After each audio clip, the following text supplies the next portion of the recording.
The topic of central banks' digital currency has always been in news, and now there is a latest update on it.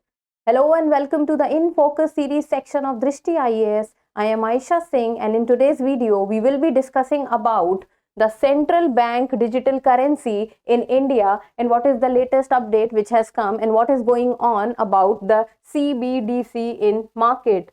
So let us first understand the timeline of the video. First, we'll be looking at the news. Then what is CBDC? Then its objective and what are the global trends regarding it? Then the varied forms of the central bank digital currencies, what are its model types and what is the supply chain, that how it will be working.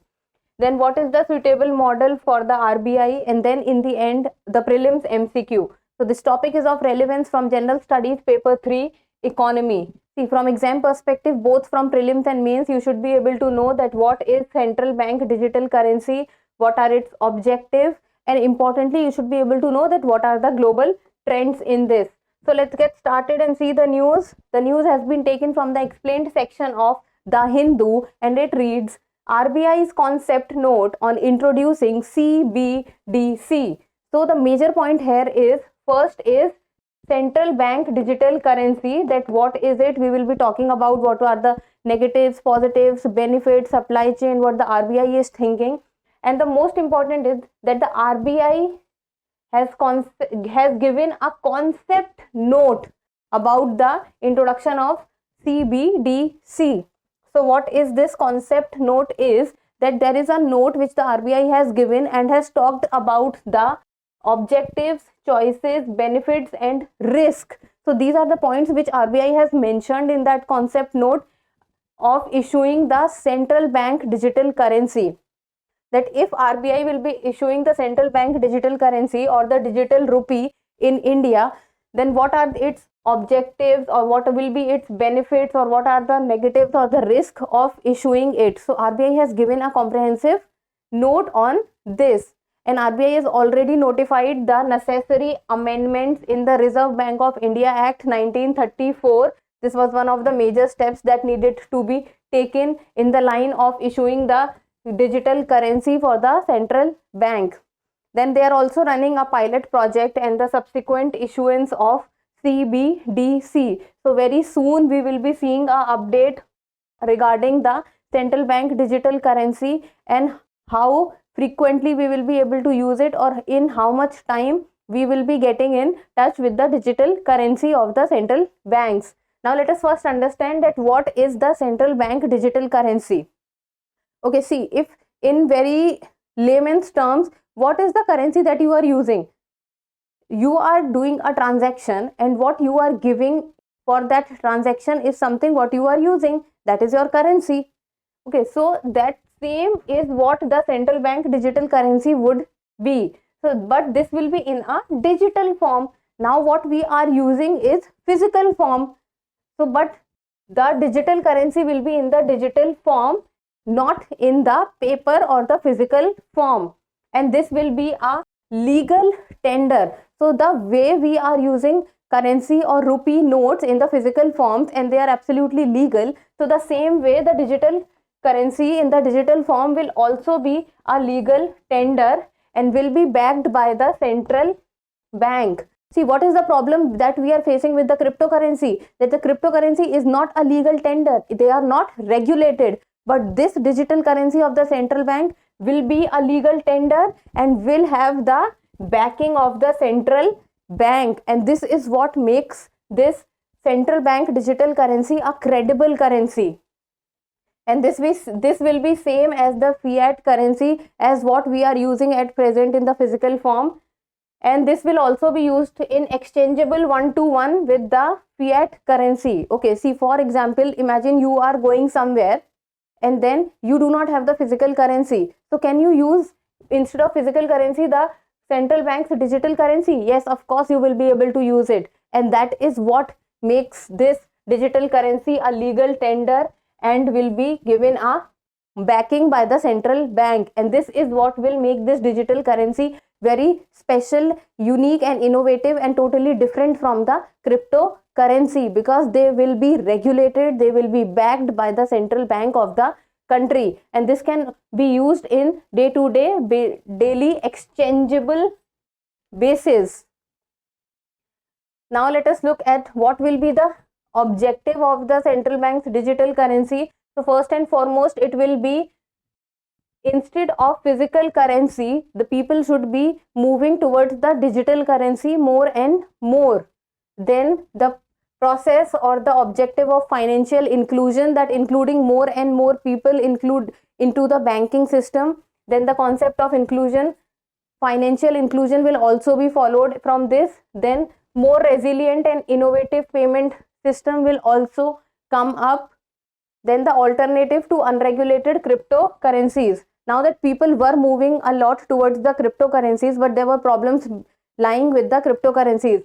So to give an alternative of using the cryptocurrencies, this digital form of currency of the central bank would be very beneficial, because they will have the backing. See, the central idea which differs cryptocurrency from the central bank digital currency is something that they will be backed by the central bank, they will be regulated by the central bank, they will be a legal tender.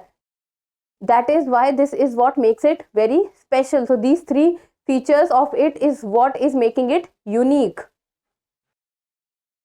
Now let us talk about the global trends regarding the central bank digital currency, and it says that the 105 countries representing 95% of the global GDP are exploring a central bank digital currency.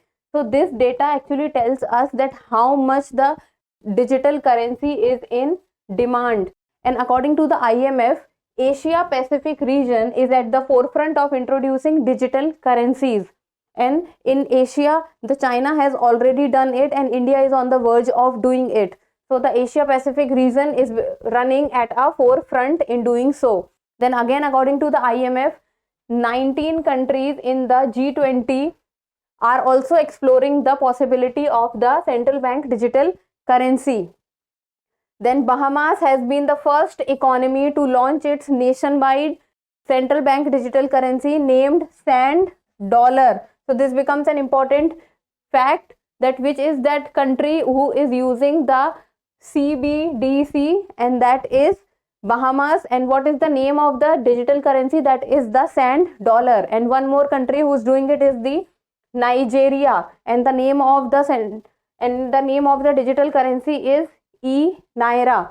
And China has already done it in 2014, and Singapore has done it in 2016. So this was about the global trend regarding the central bank digital currencies, that what is going on all over the globe. Now, what are the varied forms of central bank digital currencies? Then in India, it will be, first is retail and second is wholesale. So that will be central bank digital currency, R for retail and for W for wholesale. Then in retail, as the name suggests, that it will be for retail consumption, that people would be taking from it, and W is for wholesale consumption. Then the CBDCR, that is CBDC retail, will be availed by all. Focus on the word all. It will be availed by all, including the private sector, non-financial consumers and businesses, because this is the end product which people will be using. So the retail one will be used by all, while on the other hand the wholesale one will not be used by all. All the people or all the businesses which will be consuming it on a very large basis is something which will be using the CBDC wholesale, and that is the interbank transfers and the wholesale transactions by financial institutions, because the interbank transfers and the wholesale transactions are the bigger transactions. Now let us talk about what are the model types. So that is token based system and account based system. So these are the two model types. So the token based system talks about circulation like a bank note. So the bank note that we use, so it will be exactly like that. The circulation of bank note will work like the token based system, and this will be electronically transferred from one entity to another entity. The way we are doing it at present, we can electronically transfer. So that will be token based system, while the other is the account based system. So this requires the payer, that is the person who is paying the amount, to verify that he or she is the authority to use the account. So the person who is paying the amount first have to do a verification that he or she, the person who is paying, has the authority to use the account from which he or she is paying. Then the other things are, first they should be having the sufficient balance in their account to carry forward the transaction. Then a record of balances needs to be maintained in this. Then the transaction of all holders of the CBDC and indicate his or her ownership of monetary balances. So what will happen in the account based system is, all the transactions which will be done will be maintained. They will be maintained and will have a backing. So this is what will happen in the account based system. While in token based system, electronic transfer would be easily done. While in account based system, the verification needs to be done by the payer. Now let us talk about the supply chain, that what will happen and how the things will move forward. So there are two models, that is the first is the direct CBDC system and then the indirect model. So what will happen in the direct system is, the central bank, see, in the direct system what will happen is, the central bank of the country will manage the entire supply chain. That is, the central bank is responsible for everything, and that everything include that it is the central bank which will be issuing the central bank digital currency. Then they will also maintain the accounts, and verification of transactions will also be done by central bank. It means everything, for everything the responsible entity would be the central bank, and its server will also involve all the payments. So in direct system everything is done by the central bank, while in the indirect model everything will not be done by the central bank. There will be an intermediary in between. Like for example, this is the central bank, this is normal people, and there will be an intermediary. Then central bank will give things to the intermediary and intermediary will pass it on. While in direct system every single thing was done by the central bank. Now let's see the indirect model. The consumers holding an account wallet with a bank, their obligation to provide CBDC to retail customers would fall on the service provider. There will be a service provider in between. Then the central bank is involved in ensuring that the wholesale balance is identical to the retail balance. So the central bank will not be involved in this on the whole, but there will be a service provider which will be involved. So the central bank will give the information to the service provider, and with the service provider will be giving it to the retail customers, while the central bank will only be responsible for seeing that there should not be any difference between the wholesale balance and the retail balance. So central bank is solely responsible in direct system, while there will be an intermediary in indirect model. Now let us see that which model will be suitable for the RBI. So between the direct and the indirect model, the RBI will be using the indirect model, that is they will be having a intermediary, and the central bank creating and issuing tokens to authorized entity called the token service providers. So in this the RBI will be providing tokens to the token service providers, and these token service providers will further distribute the token to the end users who will do the retail transactions from it. So there will be an RBI, and see, this is RBI, this is you people like the retail end users. So there will be in between, this is the token service provider. So RBI will be giving this to the token service provider, and this token service provider will be distributing it to the end users. So look at this, that RBI suggested CBDC model. First is type of CBDC, that is wholesale or retail. Then the type of issuance model would be the intermediate model, that there will be an intermediary in between. Then the account based or token based. Then for account based the CBDC wholesale would be used, while for token based CBDC retail would be used.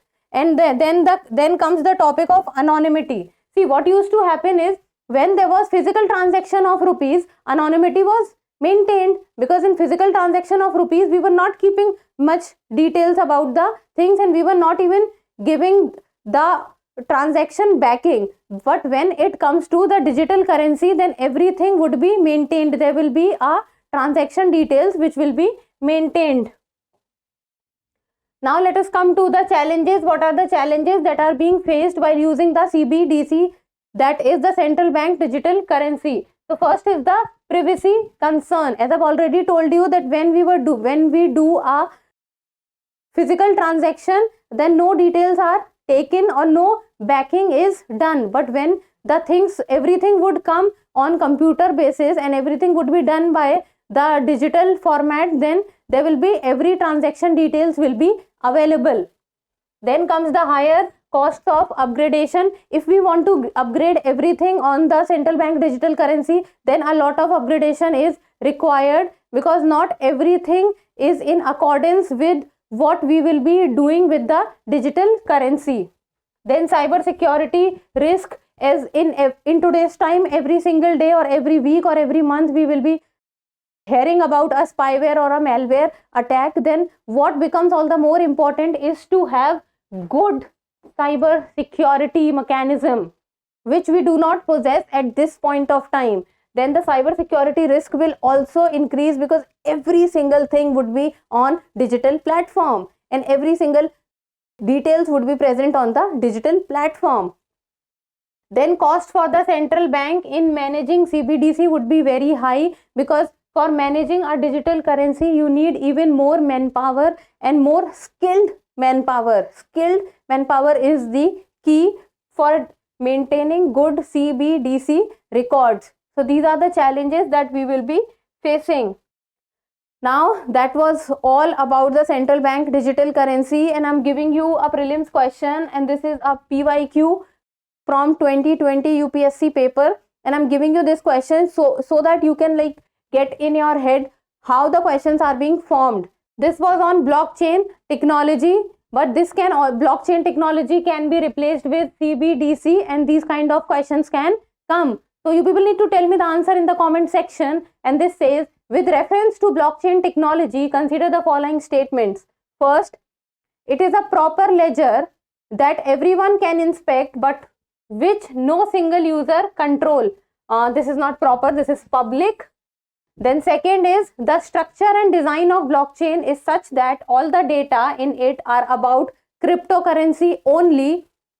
Then applications that depend on basic features of blockchain can be developed without anyone's permission. Even though the statements are long, but this long statements are being asked by the UPSC. Now UPSC is even asking 4 to 5 points questions. So you need to practice these kind of lengthy questions also, and these kind of questions are actually the questions which will be taking a lot of time in your paper. But you need to apply a technique here which will help you in solving this question on a faster pace. So the codes are 1 only, 1 and 2 only, 2 only, 1 and 3 only. So that's all for today. Thank you so much for watching. Till we meet next time, keep reading and keep writing.